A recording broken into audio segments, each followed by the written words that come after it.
Want to know how to back up Trello? You would want to back up your data as it adds extra layer of protection and helps safeguard your work against accidental loss. Hello everyone, I'm Jasmine from Online Help Guide, and today I'll walk you through the process of how to back up your Trello. It's pretty simple and quick, so let's get started with the video.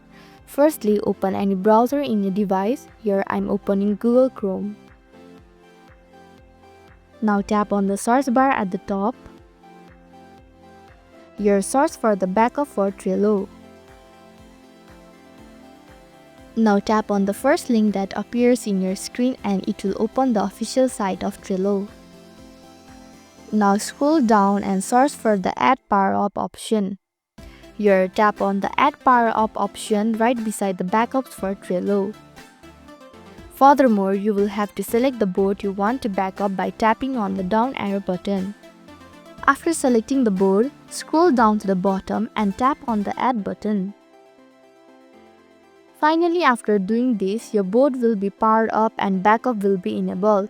So this is how you can back up Trello. Thank you for watching Online Help Guide. Hope this video was helpful. If it was, then hit the like button and comment down if you have any questions or suggestions. Also, if you are new to our channel, please subscribe and hit the bell icon so that you don't miss our upcoming videos.